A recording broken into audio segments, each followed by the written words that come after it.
Thanks for stopping by and checking out the video. Like always, I appreciate it. We got a new one on the table here today. It's actually been in my garage for a couple of weeks now, but I've been too busy to do anything with it. And I cannot do anything with a knife until I get the freaking unboxing done. So, unboxing. This came in another box that I don't know why they put that in there, because that box didn't have padding and this box doesn't have padding. But it's a $40 knife, plus shipping and handling. You might find it cheaper, you might find it more expensive. All the details I'll be saying are from their website, the Norse Tradesman. So if I'm wrong, they're wrong. So let's get to it here. We got a Seax knife. I've always wanted one, and my lovely wife has gotten me one. So here we are with said knife. I had to do a little research on it just so I know what I'm talking about here. And it is a 4.2-inch D2 tool steel blade. It's a 4.3-inch handle that is rosewood. It's got copper guard and a copper pommel. And it's got a stone wash finish on the blade. Spine thickness is a little under 4 millimeter. It's 3.7, I believe. So you got plenty of thickness on there for some heavier work, even though it is a fairly small knife. It's one thing I didn't actually look into is the actual overall length. Yeah, a little over 8.5. So, food for thought. There you go. Have a munch. Have a snack on that. Leather sheath, genuine leather, according to their website, and it is very thin. A lot of sheaths I've come across usually have like a spacer or like a kind of a filler piece of leather where their blade's going to go. My cold steel that I just got, the Finhawk 2. If you watch that video, you can see what I'm talking about, where it's a thick piece of leather in there. So that not being there is interesting, but it makes this light, and probably why it's $40. Leather lanyard, kind of nice, instead of some cheap stuff on there. It's actually leather. See how that holds up over time. Hanging around. I actually started doing this with a lot of my belt knives. Is either making one if it doesn't have one, or hanging them off my belt instead of them being clipped on. Gives you a lot more flexibility with the knife, especially if you're sitting up and standing and crouching and stuff you would do in the woods. Yeah. So far, out the box, first impressions, very nice. It's balanced well. Doesn't sit in the hand front heavy or nothing. It's nice. It's full tang. Rat tail of some sort. Not sure how thick of a tail that be, but yeah. And it's got a threaded end, so you can tighten it if it does get loose on you. Which I personally didn't get this type of knife really big, because anything with a tang that's like a rat tail type tang or a stick tang tends to not like the heavy duty work. Usually you want a full tang where that blade, that handle and everything, like it's showing the the spine of the knife, goes all the way through, wraps around, and even then you can still break them, but that's a lot stronger. So this is not going to be some crazy big chopper, which again is why I got the smaller one. I've looked online, there's a few other ones. Condor had one that was interesting looking, but it was just a little too big, and I don't really need that much of a knife. I have other knives that are big knives, if that's what I'm looking for.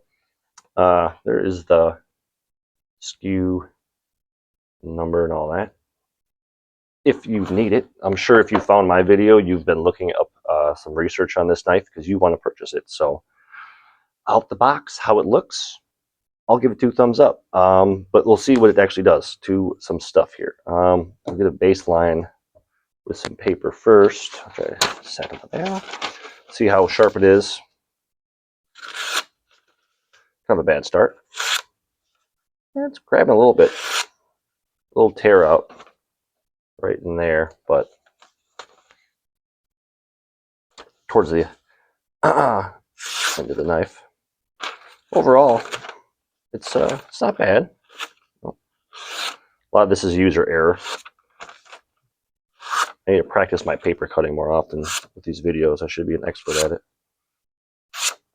Yeah, it'll cut paper, which, you know, you can sharpen a butter knife and it'll cut paper eventually.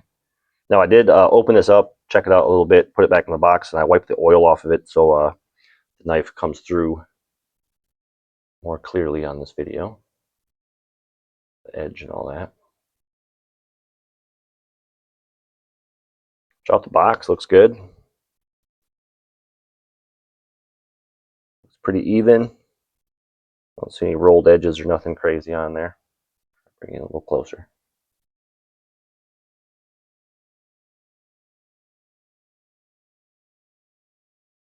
Never wants to focus on what I'm actually trying to film.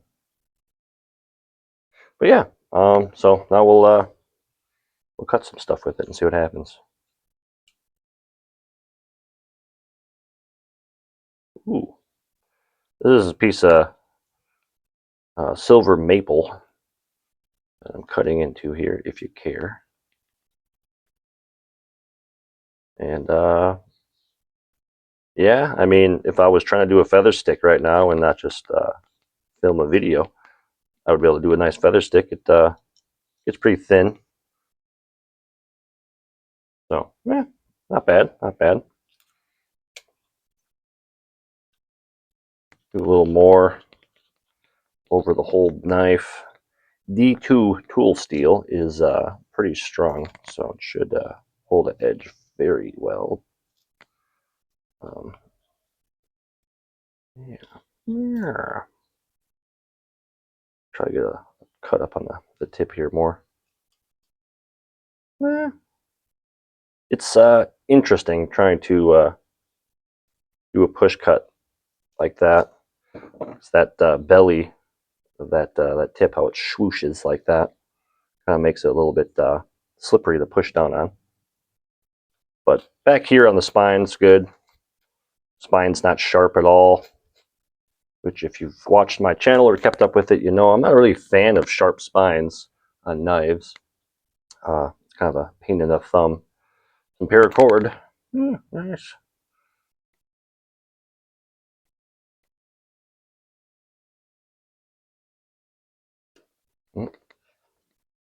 Nice. All right, and then we'll hit the paper back up again here and see what happens after all of that. Yeah, little bit of, you know, hook up on the front there. It's hanging up. And it's really close to the handle. Which, look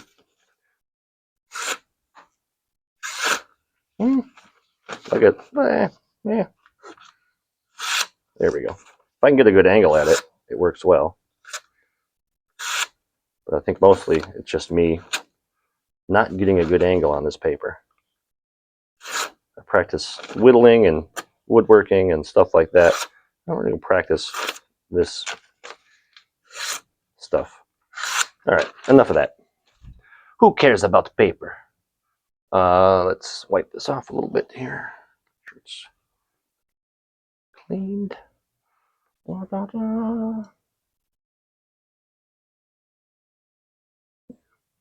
Yeah. Not bad. Not bad. See how it goes in the sheath here.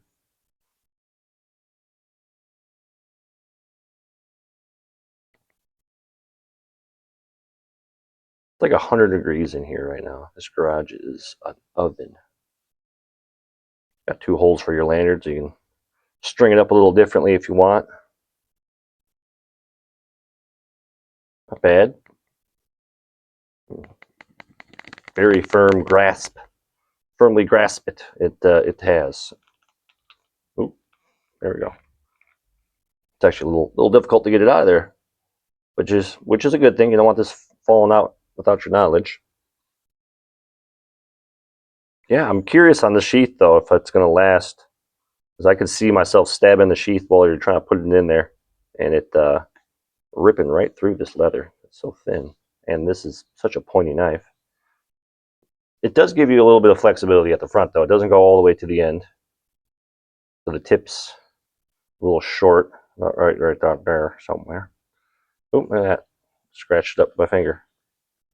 Yeah, for 40 bucks, I mean, I'm happy with it. I'd rather have this leather that's thin than a hunky, big chunk piece of plastic. Fuck yeah. All right, well, I'm going to not waste your time any more than I already have. I give this thing 2 thumbs up out the box. It's nice. I like it. Little edge work I need to do closer to the handle just to kind of stop it from catching stuff. But even then, like when you're cutting wood and stuff, it works fine without an issue. Sheath is a little questionable, but time will tell with that one. We'll definitely throw it on my hip and check it out, see what happens over time.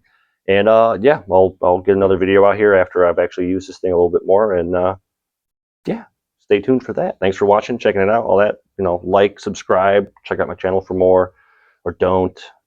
It's up to you. It's really hot, so I'm going to go now. Have a good one.